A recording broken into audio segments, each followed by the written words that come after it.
जय हिंद दोस्तों। आज के वीडियो में हमने संज्ञा के बारे में जानल जाई। संज्ञा के कहल जाला, संज्ञा के कुल कितना भेद होलन, व्यक्तिवाचक संज्ञा, जातिवाचक संज्ञा, भाववाचक संज्ञा, द्रव्यवाचक संज्ञा और समूहवाचक संज्ञा में का भेद है, का अंतर है। जैसे कि संज्ञा में सब आवलन, मगर व्यक्तिवाचक संज्ञा, जातिवाचक संज्ञा, भाववाचक संज्ञा, द्रव्यवाचक संज्ञा, समूहवाचक संज्ञा अलग अलग कैसे हैं। जैसे एक आम होला, चाहे कौनो भी आम लेला आम हो, मगर ओमिन लंगड़ा आम, दशहरी आम, चौसा आम के अलग अलग पहचान लेवल जाला। वही प्रकार से संज्ञा के भी कई भेद होलन, जैसे व्यक्तिवाचक संज्ञा, जातिवाचक संज्ञा, एहू के अलग अलग कैसे पहचानल जी, एकरे बारे में भी जानल जी। तो चला शुरू करल जा। संज्ञा के कहल जाला, ये दुनिया में हर चीज का नाम रखल गल है, चाहे कोनो वस्तु हो, चाहे कोनो प्राणी हो, चाहे कोनो पेड़ पौधा हो, ओकर नाम दे गल है और ओके जौने नाम से बुलावल जाला। जैसे बबूल, नीम, आंवला, और कोनो मनुष्य का नाम जैसे राम, श्याम, मोहन, गीता, सीता, रीता, ये सब का है नाम हो। तो ये का है संज्ञा हो। किसी व्यक्ति, वस्तु, स्थान, प्राणी या भाव के नाम को संज्ञा कहते हो। ठीक, ये संसार में उपस्थित कोई भी व्यक्ति हो, चाहे पुरुष, महिला, लड़की, लड़का, कोई का भी नाम, कोनो न कोनो सब कोई का नाम होई तो वो नाम हो। चाहे वस्तु हो, कोनो जैसे पेन, कलम, किताब, मोबाइल, कुछ भी वस्तु जोन इंसान बनौले हो तो वो वस्तु में आज वो संज्ञा है।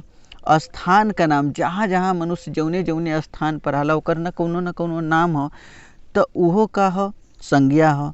कोनो प्राणी का नाम भी रखल गयल है, जैसे कि मछली हो गल, गाय, भैंस, ये सब भी का है संज्ञा है। भाव का नाम, जैसे ईमानदारी, अच्छाई, बुराई, बचपना, ये सब का है भाव है, इहो का है संज्ञा है। जैसे में मीन बता गल है, जैसे कि व्यक्ति में कोई का नाम है जैसे राम, सीता, मोहन आदि।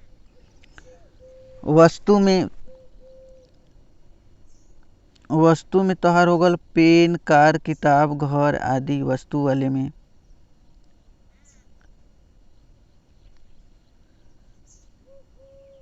स्थान में दिल्ली, कोलकाता, मुंबई, चेन्नई हो गल।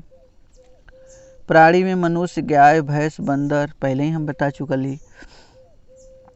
और भाव में तो ईमानदारी, लड़पन, चोरी, जलन, इस सब का भाव जोन होला इहो संज्ञा में आवला। तो यही के आधार पर संज्ञा के कई भेद है। ठीक, संज्ञा के भेद है, कठ भेद है संज्ञा के, कुल 5 भेद है। उन्होंने के बारे में जान लेवल जा। पहला भेद है व्यक्तिवाचक संज्ञा, आगे पढ़लिए करे बारे में, पहले देख लेवल जा। दूसरा है जातिवाचक संज्ञा, तीसरा है भाववाचक संज्ञा, चौथा है द्रव्यवाचक संज्ञा और पांचवा है समूहवाचक संज्ञा। तो चला एक एक करके ये पूरा भेद जो पांचों भेद हन इन एक जाने का प्रयास करल जाए कि का अंतर है। तो व्यक्तिवाचक संज्ञा के अंग्रेजी में प्रॉपर नाउन कहल जाला। तो देख लेवल जा।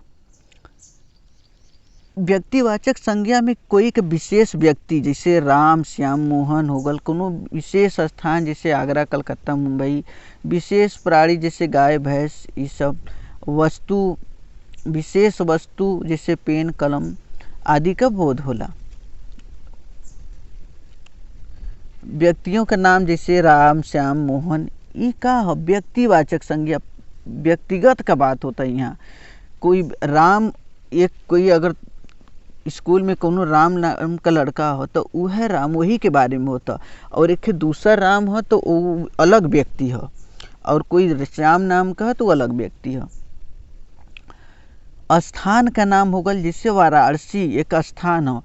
ठीक, वाराणसी का जगह कोई और ना ले सकल, वाराणसी के एक अपन अलग पहचान हो, तो वो व्यक्तिगत तौर पर वाराणसी एक स्थान हो। ठीक। हाँ नहीं कि औरो जगह दिल्ली के भी वाराणसी कह दे, मुंबई के भी वाराणसी ना कह सकला। लखनऊ ऐसे ही एक स्थान है, विशेष स्थान, पटना, आगरा, ये सब भी। नदियों का नाम, जैसे गंगा नदी है, और कोनो नदी के हमने गंगा नहीं कह सकल, व्यक्तिगत तौर पर वो गंगा नदी है, वो गंगा नदी है। हाँ नहीं कि यमुना नदी के गंगा नदी हमने ना कह सकल जाला। यही प्रकार यमुना नदी के ही यमुना नदी कह सकल जाला। तो व्यक्तिगत कोई भी नदी का नाम हो गल।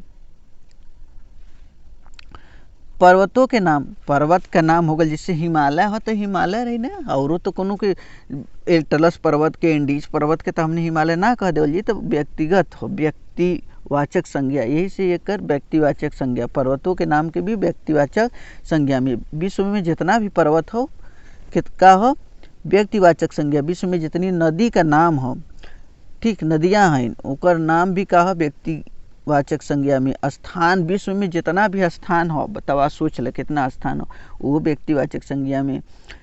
जितना व्यक्ति हन, स्त्री पुरुष बाल बच्चा बूढ़ा, सबकर अपन अपन नाम है, सब का हो व्यक्तिवाचक संज्ञा हो। अब दिन का नाम हो गल कौनो, जैसे सोमवार, मंगलवार, बुध, बीफा, शुक्र, शनिचर, तवार, इहो का हो व्यक्तिवाचक संज्ञा हो। हमने मंगलवार के सोमवार ना कह सकल जाला। महीना का नाम हो गल जनवरी, फरवरी, बरहो महीना का अलग अलग जो नाम है वो व्यक्तिवाचक संज्ञा है। पर्वों के नाम, कौनो भी त्यौहार है, चाहे हिंदू, मुस्लिम, सिख, ईसाई, कौनो भी धर्म का वो त्यौहार हो तो वो का हो व्यक्तिवाचक संज्ञा में आई। खेल का नाम, कोई भी खेल हो ओकर नाम जब कहबा क्रिकेट, हॉकी, फुटबॉल जैसे हो तो के व्यक्तिवाचक संज्ञा में लेबा।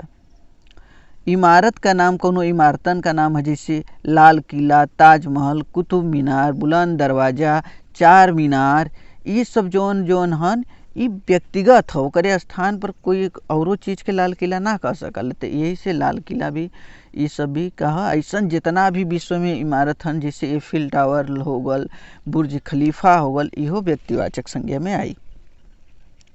अब हम लोग का करल जी, जातिवाचक संज्ञा, जेके अंग्रेजी में कॉमन नाउन कहल जाए, एकरे बारे में जान लेवल जा।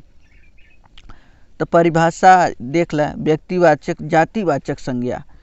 भैया गंगा का हो व्यक्तिवाचक संज्ञा, यमुना का हो व्यक्तिवाचक संज्ञा, सरस्वती, गोदावरी, कृष्णा। मगर नदी कहबे तो नदी का हो जी जातिवाचक, नदी के एक जाति हो न, जितना भी सब नाम का नदियां हैं वो एक उन्होंने एक नदी के रूप में हैं।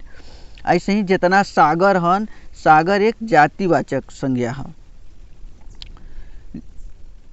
जैसे जितना भी लड़का हन, लड़का एक जातिवाचक संज्ञा है, लड़की एक जातिवाचक संज्ञा।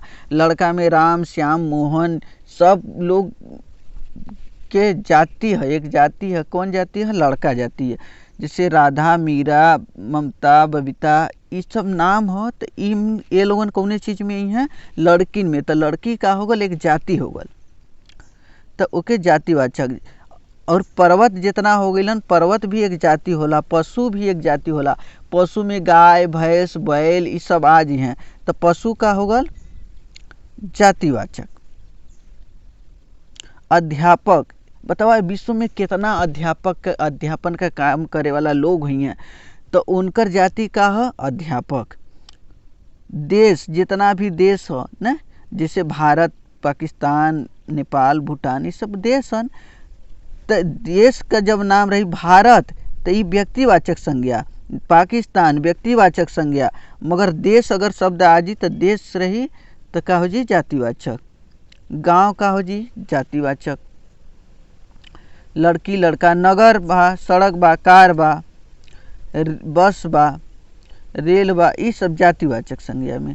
तालाब, लकड़ी, छात्र, घर, महिला, ठीक, महिला भी का आई जातिवाचक संज्ञा में। अब हमने भाववाचक संज्ञा, एब्स्ट्रैक्ट नाउन जेके अंग्रेजी में कहल जाला के बारे में जान लेवल जा। तो भाववाचक से कोनो भाव व्यक्त हो, जौने से कोनो भाव व्यक्त हो के भाववाचक संज्ञा कहल जाला। और भाव में का हो, कुछ के अच्छाई बुराई के भाव हो, जैसे दोष गुण में आई, ठीक, ईमानदारी हो, ईमानदारी का भाव, जलन का भाव हो जी, अवस्था हो जाई, दशा हो जाई। तो जैसे हमने देख ले यहाँ गुण दोष में अच्छाई, बुराई, भलाई, खटास, मिठास, ये गुण दोष का भाव हो। तो ये भाववाचक संज्ञा में आ जी। संज्ञा है मगर भाववाचक संज्ञा।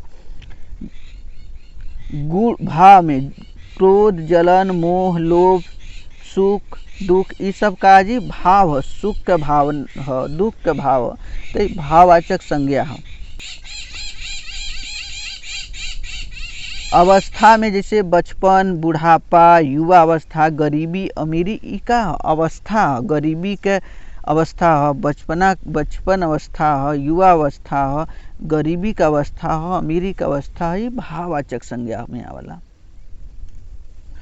भाववाचक संज्ञा के बाद द्रव्यवाचक संज्ञा। इहो संज्ञा हम अगर द्रव्यवाचक कौनो द्रव्य पदार्थ का जमुनी में बात होला, जिससे धातु, सामग्री और पदार्थ का बोध होता है, जिससे ना, तो ओके का कहल जाला द्रव्यवाचक संज्ञा। हमने उदाहरण से सबसे पहले देखे का प्रयास करल जा कि कैसे, जिससे भोज्य पदार्थ गेहूँ है, चावल है, जौ है, बाजरा है, मक्का है, ये सब भोज्य पदार्थ है, ये द्रव्य में आवेला, इहो पदार्थ है चावल गेहूँ।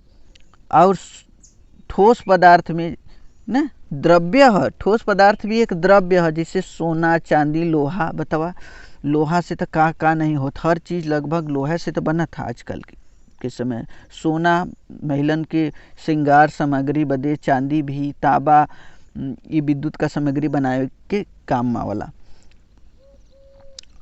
द्रव पदार्थ, द्रव मतलब जोन लिक्विड फॉर्म में हो और जोन पानी के तरी एकदम बह जा, जिससे तेल, पानी, घी, पेट्रोल, डीजल आदि का है द्रव्यवाचक संज्ञा। ये सब का बात है, अगर ये सब कोनो चीज आई तो ओके कहबे द्रव्यवाचक संज्ञा। गैसीय पदार्थ जैसे धुआं, carbon dioxide, methane, ozone, oxygen, ये सब का है गैसीय पदार्थ, इहो द्रव्य पदार्थ है, तो इहो द्रव्यवाचक संज्ञा में आ जाए।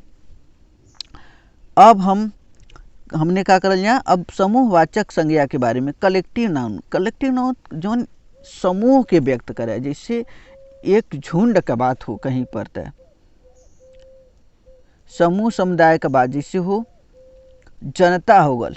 अब जहाँ कहीं नेताजी अपन भाषण देत हन तो वहाँ जो इकट्ठा रहला, और एक तो लोग इकट्ठा नहीं रहतन, ओकरे बदे एक शब्द इस्तेमाल होला जनता, जनता जनार्दन कहल जाला। और कक्षा का बात जब भी होला, तो अब कक्षा की बात हुई मतलब ढेर लड़की लड़का उम्मीन इकट्ठे हुई हैं, तो समूह का बोध होता।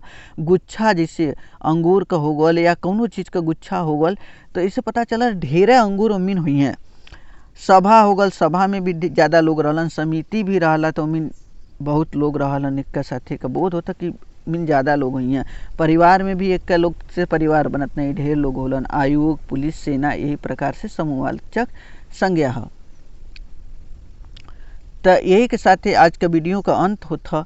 अगर हमारे समझावे में कौन प्रॉब्लम भल हो, तो लोगन के ना समझ में आल हो, तो हमके कमेंट कर सकल जा। तब आज के वीडियो में इतना ही, फिर मिलल जी कोनो औरो टॉपिक के साथ। तब तक के लिए धन्यवाद। जय हिंद।